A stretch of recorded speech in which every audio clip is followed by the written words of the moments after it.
우리에게 주시는 하나님의 말씀은 마태복음 19장 16절부터 22절까지가 되겠습니다. 표준세번역 신약성경 30페이지입니다. 마태복음 19장 16절부터 22절까지입니다.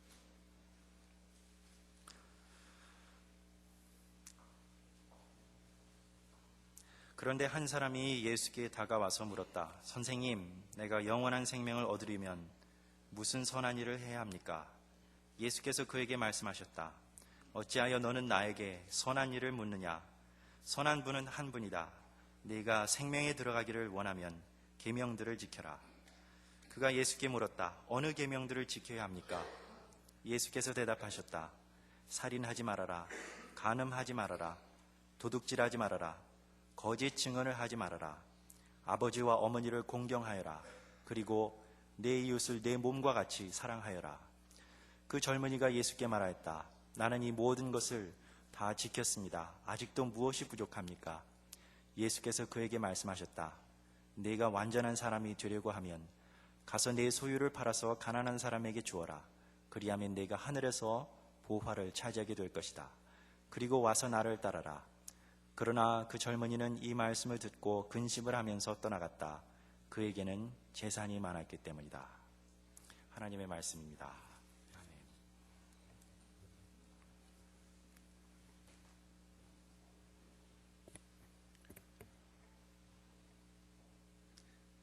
신혜라는 30대 중반의 여성이 유치원생 아들 준을 데리고 죽은 남편의 고향인 밀양으로 내려갑니다. 밀양에 거의 다다라 차에 고장이 납니다. 신혜는 차를 길가에 세워두고 정비사를 부릅니다. 연락을 받고 찾아온 노총각 정비사 사장 종찬은 신혜에게 한눈에 반해버립니다. 종찬의 도움으로 신혜는 밀양에서 피아노 학원을 차리고 살림을 시작합니다. 신혜는 동네 사람들에게 피아노 학원을 홍보하면서 죽은 남편의 뜻을 받들어 남편의 고향으로 살러 왔다는 사실을 은근히 흘리고 다닙니다. 밀양 사람들은 필시 무슨 다른 사연이 있을 것이라고 추측하면서도 신혜의 말을 믿어주는 척합니다. 밀양에 정착하자 신혜는 투자를 위한 좋은 땅을 찾아달라고 주변 사람들에게 부탁하고 다닙니다. 은행에 가지고 있는 돈은 전부 해봐야 470만 원이 전부였지만 많은 돈을 가지고 있는 사람처럼 행세합니다. 이렇게 밀양 사람들로부터 동정도 사고 또한 서울 색시로서 부러움도 사면서 자리를 잡아갈 즈음에 사건이 일어납니다. 아들 준이 다니던 웅변학원 원장이 신혜의 돈을 탐하여 아들을 유괴하고 돈을 요구합니다. 수천만 원의 몸값을 요구하는 범인에게 가진 돈 470만 원을 모두 주고 사정을 했지만 아들 준은 이미 범인의 손에 살해된 후였습니다.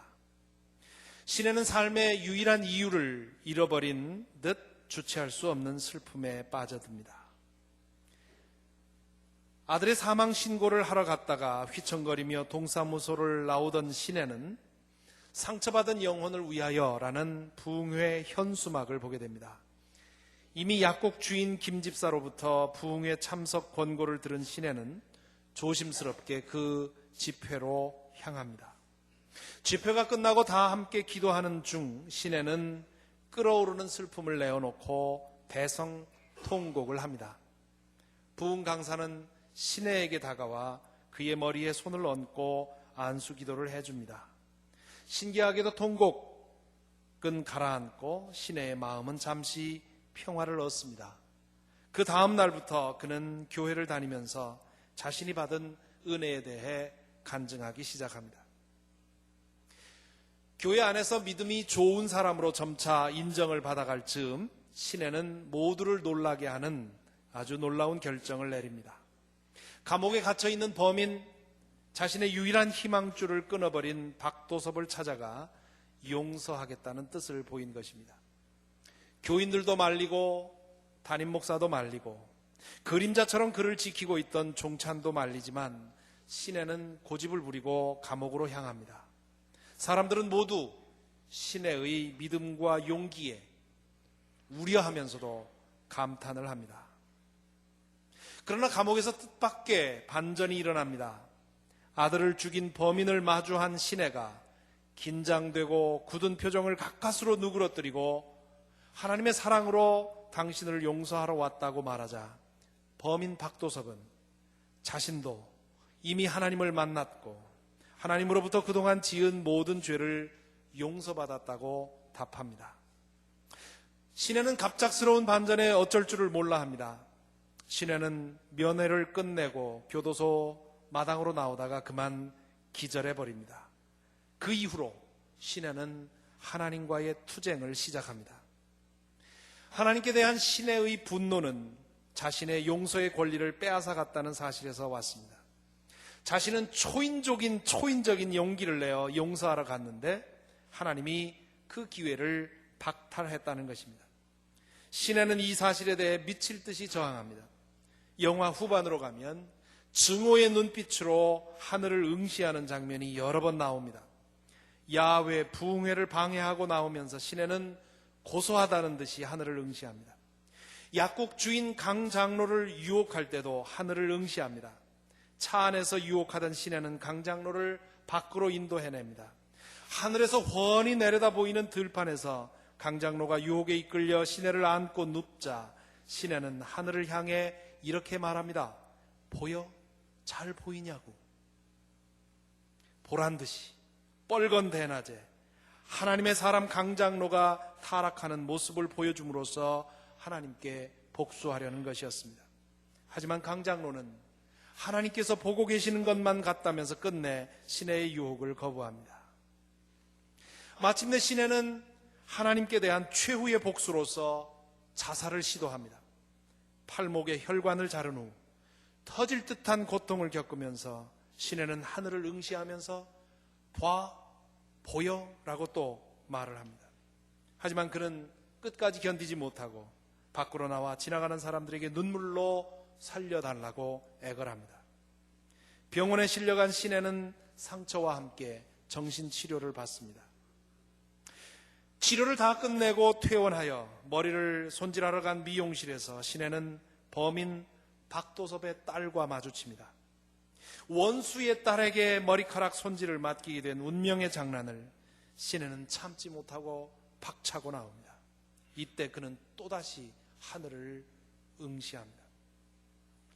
영화는 집으로 돌아간 시내가 거울을 세워놓고 가위를 들어 스스로 머리카락을 다듬는 장면으로 마무리됩니다. 이때 종찬이 들어와 거울을 들어줍니다.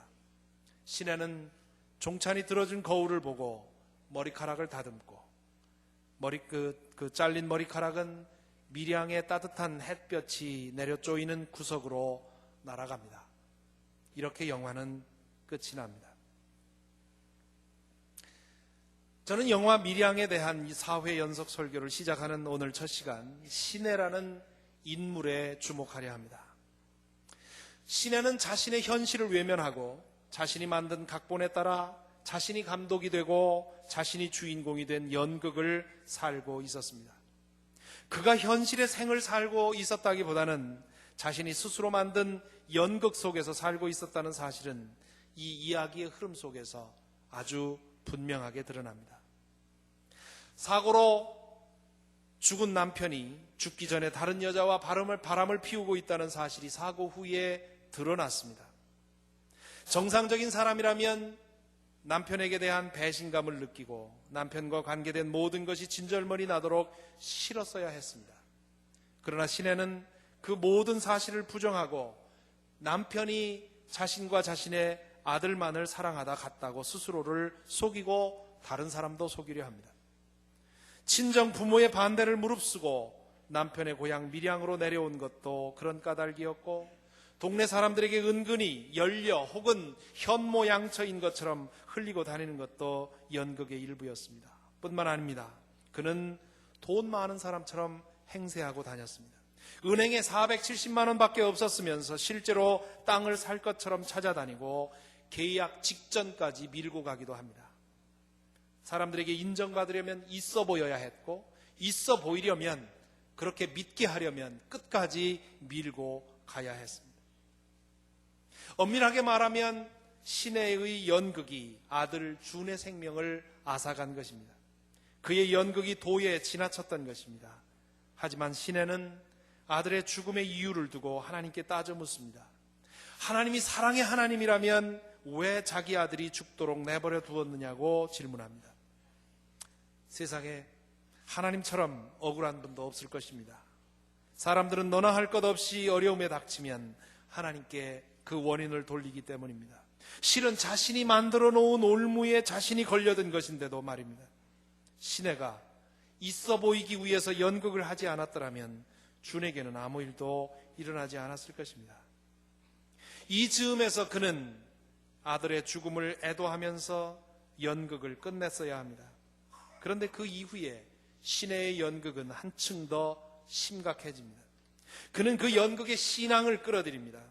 시내는 잠깐 스쳐 지나가는 감정적인 변화를 하나님의 치유라고 미화하고, 홀로 있을 때는 암흑에서 헤매면서도 사람들 앞에서는 빛을 찾은 사람인 것처럼 연극을 합니다. 심지어 믿지 않는 사람들에게 자신의 변화를 간증하며 전도하기도 합니다. 역전해서 찬송을 부르며 전도하는 전도대에 참여해서 전도하기도 합니다.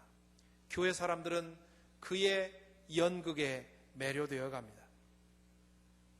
시내는 마침내 그 연극을 절정으로 끌어올릴 계책을 세웁니다. 자신의 아들을 죽인 범인을 용서하다.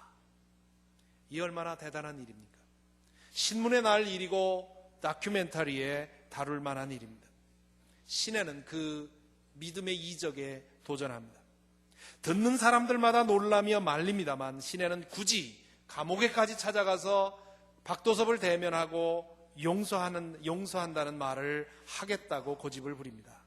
이렇게 고집을 부리는 시내에게 종찬이 만류하면서 교회 앞에서 던지는 한 가지 대사가 주목할 만합니다. 한번 좀 보시겠습니다.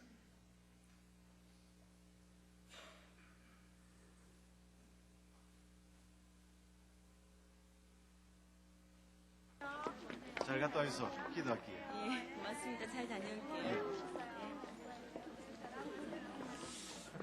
나는 아빠한테도 마음이 그리네. 뭐가요?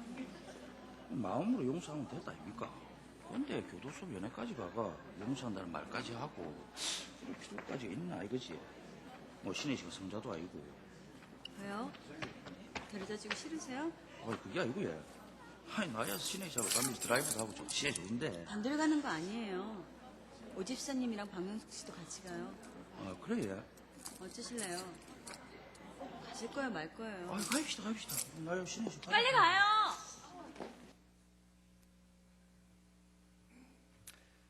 마음으로 용서하면 됐지 굳이 교도소까지 가서 면회 가서 용서한다는 말까지 할 필요가 있습니까? 신혜 씨가 성자도 아니고 라는 종찬의 말에 주목할 필요가 있습니다.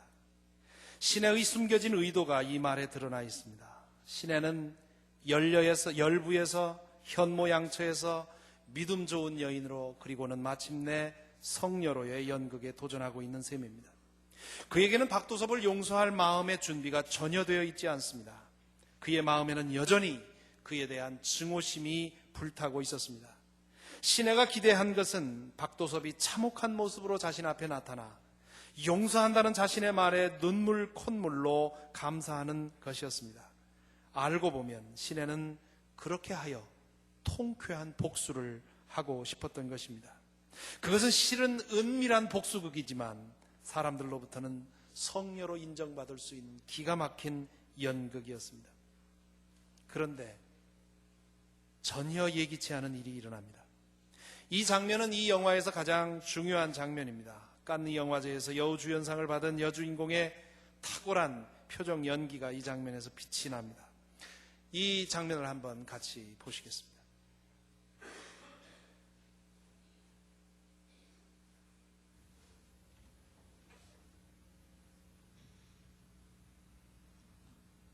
얼굴이 좋네요, 생각보다. 죄송합니다. 아니에요, 건강해야죠. 아무리 큰 죄를 지은 죄인이라도 하나님은 건강을 주시잖아요.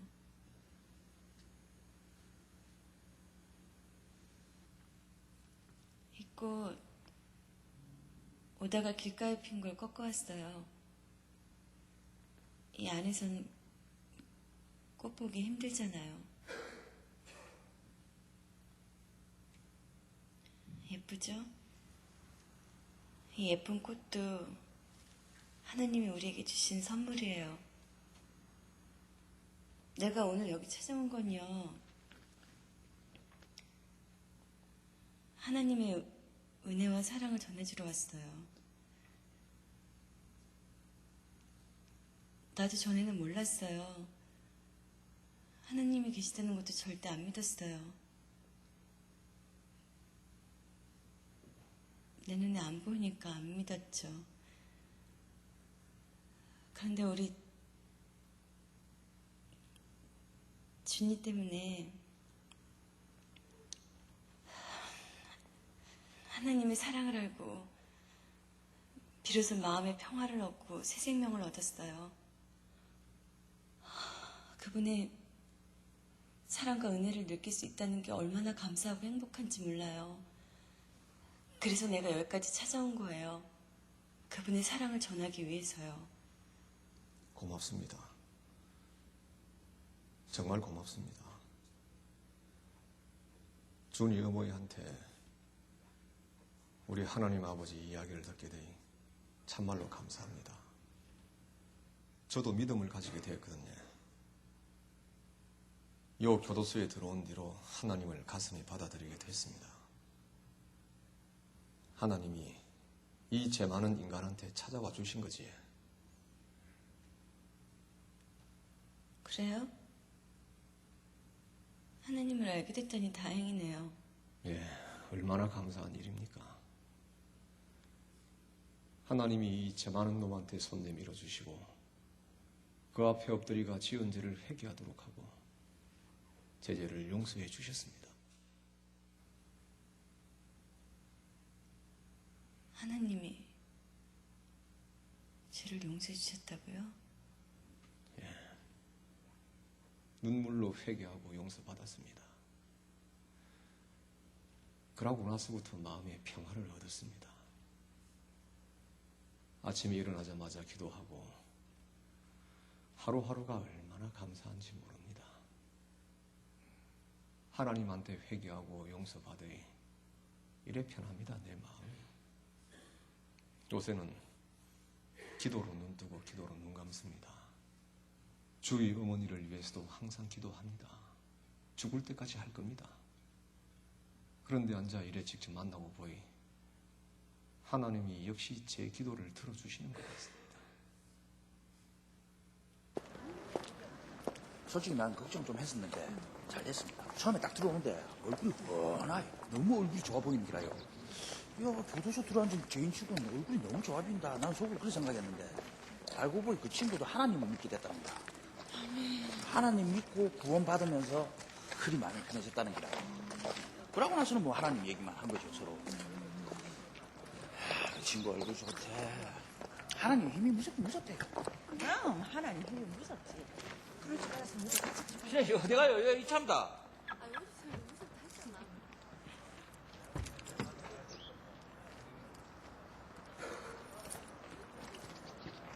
이신혜 씨, 뭐노?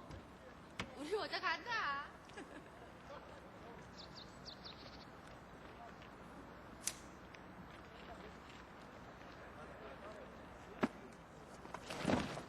신혜 씨, 뭐야, 왜 저러노? 어쩌노? 신혜 씨. 범인에게 용서한다는 말을 할 때 신혜의 눈빛에서 번득이는 증오심을 보셨습니까? 범인 박도섭이 자신도 하나님께 이미 용서받았다고 말할 때 신혜의 표정을 보셨습니까? 자신 앞에서 비참하게 깨어져 용서를 빌었어야 했을 박도섭은 너무나도 평화스러운 표정으로 하나님께로부터 받은 용서를 고백했습니다. 눈물로 빌었어야 했을 그는 미소로 감사를 표했습니다. 이 상황에 대해 신혜는 분노했습니다. 그 분노가 얼마나 컸던지 그는 교도소 마당에서 그만 혼절하고 말았습니다. 왜 그의 분노가 이렇게 컸겠습니까? 그가 이제까지 연기해온 연극이 무참히 짓밟혀 버렸기 때문입니다. 그의 은밀한 복수국이 좌절되어 버렸기 때문입니다. 공들여 연기해온 연극이 그만 절정의 순간 직전에 파장이 난 것입니다. 정신을 차리고 난 시내는 자신의 연극을 망가뜨린 하나님께 대한 복수를 시작합니다. 시내가 예배당에 가서 행패를 부리고 난 후 목사와 교인들이 시내의 집에 신방하러 간 장면에서 시내의 심정이 잘 표현되어 있습니다. 한 장면만 더 보시겠습니다.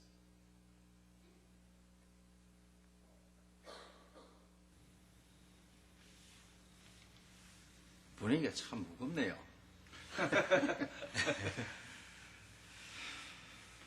뭐라고 말 좀 해봐라, 신혜씨. 답답해 죽겠네. 하나님께서도 이신혜 씨 마음 이해하실 겁니다. 주님의 뜻대로 용서하고 싶어서 또 뭐 용서해 주려고 만났는데 막상 용서는 안 되고 마음만 더 괴로운 거지요. 이럴 때일수록 믿음으로 이겨내셔야 됩니다.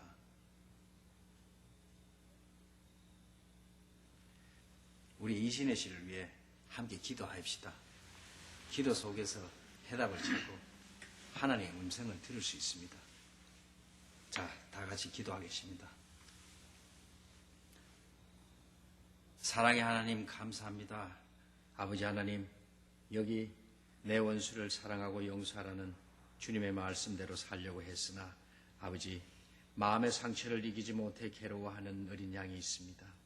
이 가련한 영혼에게 구원의 손길을 주시고 죄인을 진정으로 용서할 수 있는 믿음을 용서를 허락해 해요. 주시옵소서. 어떻게 용서를 해요? 용서하고 싶어도 난 할 수가 없어요. 그 인간 이미 용서받았대요, 하나님한테.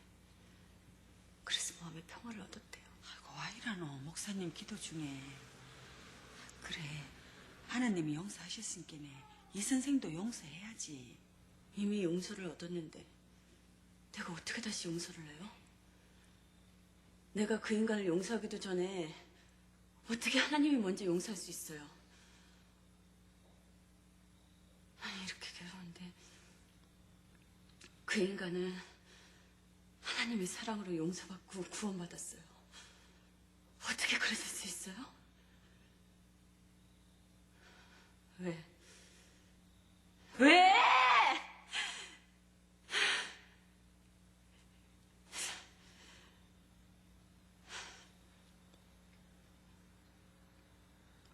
다들 이제 돌아가 주세요.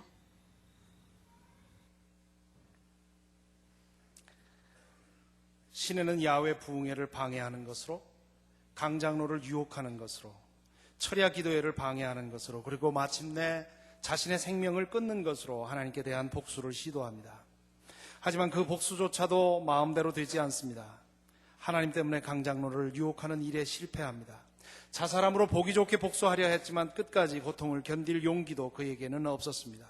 그리고 하나님은 막다른 골목에서 원수의 딸과 마주치게 만들며 끊임없이 자신의 삶에 참견하고 개입하고 방해합니다. 처음에는 좋아, 보기 좋게 당신에게 복수하겠어라는 눈빛으로 하늘을 응시하던 시내는 점점 지쳐가면서 왜 이렇게 나를 졸졸 쫓아다니면서 못 살게 구는 겁니까? 제발 그냥 저를 그냥 내버려 두세요라는 눈빛으로 하늘을 응시합니다.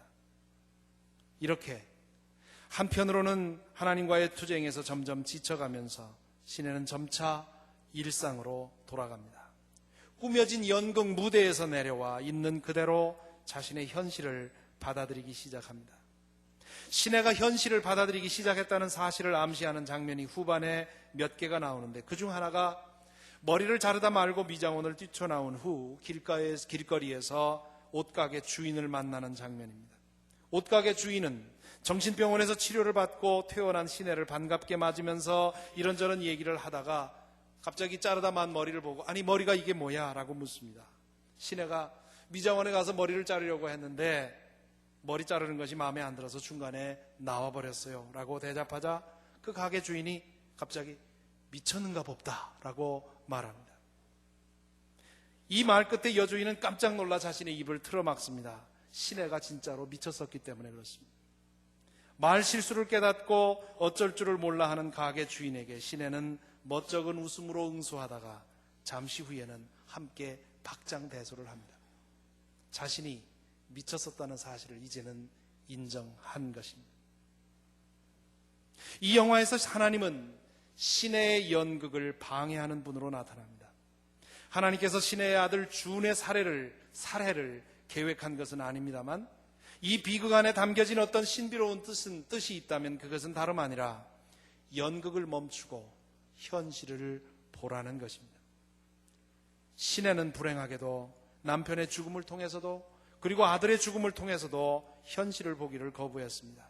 그는 언제까지나 자신이 연출한 연극 속에서 여주인공으로서 자신이 살고 싶은 대로 살기를 꿈꿨습니다. 하지만 하나님은 끝내 시내의 연극을 망쳐놓고 현실로 끌어내셨던 것입니다. 연극이 깨졌다는 사실이 시내에게는 엄청난 충격이었고 불행이었지만 이 영화의 마지막은 그것이 바로 시내에게 비밀스러운 축복이라는 암시를 던져줍니다. 자신이 꾸민 아름답고 환상적인 연극 무대에서 내려와 때론 비참하고 고통스럽고 때론 귀찮고 때론 짜증스럽게까지 느껴지는 현실로 나오는 것이 축복이요 구원이라는 암시입니다. 하나님께서 갑작스러운 치유와 기적을 통해서 시내를 구원하시지 않았습니다. 정반대로 고통스럽지만 시내가 영원히 머물러 있고 싶어하는 연극을 깨뜨려 버림으로써 그를 구원하십니다. 초라하고 힘겨운 현실에 눈을 뜨고 그 현실에 맞게 살아가는 삶을 통해 구원을 찾으라는 것입니다. 아무리 아름답고 황홀해 보여도 연극은 가짜이며 아무리 초라하고 힘겨워 보이더라도 현실이 진짜라는 것입니다. 우리의 인생을 향한 하나님의 의도는 현실을 떠나서 연극 속으로 도피하라는 것이 아닙니다. 현실을 외면하고 자신이 만든 각본 속에 들어가 자신이 스스로 만든 역할 속에 빠져 살지 말라는 것입니다. 자신에게 없는 무언가를 가지고 있는 듯이 가장하지 말라고 하십니다. 자신이 아닌 무언가가 된 것처럼 가장하지 말라는 것입니다. 아무리 받아들이기 어려워도 받아들일 것은 받아들이라는 말입니다. 아무리 외면하고 싶어도 자신의 참모습을 대면하라는 것입니다. 나 자신에게 진실하고 내 처지에 진실하며 내 신앙에 정직하고 내 입장에 진실하라는 것입니다. 그럴 때 구원의 밀양, 은밀한 햇빛, 시크릿 선샤인이 우리에게 깃들 것이라는 말씀입니다. 오늘의 주제를 묵상하는 동안에 제게는 예수님을 만났던 한 부자 청년의 이야기가 떠올랐습니다. 그 부자 청년이 예수님에게 묻습니다. 선생님, 내가 영원한 생명을 얻으려면 무슨 선한 일을 해야 합니까? 예수께서는 네가 생명에 들어가기를 원하면 계명들을 지켜라 라고 답하십니다. 그러자 그 청년은 계명이라고 했나요? 어떤 계명을 말씀하시는 겁니까? 라고 묻습니다. 그런 것쯤은 자신 있다는 그런 투였습니다. 예수님은 10계명의 일부를 언급하십니다. 그러자 그 청년은 회심의 미소를 지어가면서 그런 거라면 문제가 없습니다. 저는 그 모든 계명을 다 지켰습니다. 그러면 됐습니까? 나에게 더 필요한 것은 없습니까? 라고 묻습니다. 그러자 예수님은 그의 허를 찌르는 말씀을 던집니다. 네가 완전한 사람이 되려고 하면 가서 내 소유를 팔아 가난한 사람들에게 나누어 주어라. 그러면 네가 하늘에서 보화를 차지하게 될 것이다. 그리고 와서 나를 따라라. 이 말씀을 듣고 그 부자 청년은 근심을 하면서 떠나갔다고 되어 있습니다. 이 대화에서 우리는 예수님의 냉엄한 면을 봅니다. 잘 구슬러서 말씀하셔도 되었을 것 같은데 예수님은 그의 숨겨진 약점을 아프게 찌르십니다. 그 부자 청년은 스스로를 믿음 좋은 사람이라고 생각했습니다. 사람들로부터 그렇게 인정받고 싶었습니다. 그 목적을 위해 그는 계명을 하나씩 지켜가면서 그의 의를 쌓아갔습니다. 하지만 그의 내면에는 하나님께 대한 참된 믿음이 없었습니다. 하나님께 대한 참된 믿음을 가지고 사는 사람이었다면 재산에 대해서 그렇게 집착할 리가 없었습니다. 영생을 얻는 방법에 대해서 묻는 그의 의도는 참된 믿음에 이르려는 열망 때문이 아니었습니다. 이 세상에서도 잘 살고 저 세상에서도 잘 살아보고자 하는 그런 그의 거대한 욕망 때문이었습니다. 참된 믿음이란 하나님과의 관계를 통해 이 욕망이 정화되고 비워지는 것인데, 그는 그 욕심을 그대로 안고 하나님의 힘으로 내세의 축복까지 거머쥐려고 했던 것입니다. 예수님은 마치 성녀가 되고 싶어서 아들을 죽인 범인을 용서하러 간 시내를 뒤집어 엎듯 그 부자 청년을 뒤집어 엎습니다. 그는 모든 재산을 팔아 나누어 주고 나를 따르라고 말씀하신 그 예수님의 말씀 앞에서 시내처럼 무너져 내렸습니다. 예수님께서 그 청년에게 하고자 하신 말씀은 결국 이런 것입니다. 내 자신을 똑바로 보아라. 내가 지금 가지고 있는 그 신앙적인 자만심을 내려놓아라. 너는 많은 종교적인 허울로 너를 위장하고 있지만 나를 속일 수는 없다.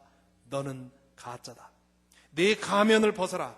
하나님 앞에서까지 연극하려 하지 마라. 내 허위를 벗어라. 내 안에 있는 탐욕을 인정해라. 내 자신에게 정직해라. 돌아가서 내 자신에게 대해서 깨어져 울어라. 그렇지 않고는 희망이 없다. 이 말씀을 듣고 그 부자 청년은 시내와는 다른 반응을 보입니다. 그는 슬퍼했다고 합니다. 연극을 끝내는 것이, 가면을 벗는 것이, 그리고 자신에게 진실해지는 것이 그에게는 너무도 어렵고 힘들어 보였을 것입니다. 그래서 슬퍼했을 것입니다. 그 이후의 이야기가 어찌 되었는지 알지 못하지만 어쩐지 그 부자 청년이 결국은 위선과 가식과 허위의 가면을 벗어버리고 예수님께 돌아왔을 것 같은 기대감이 있습니다.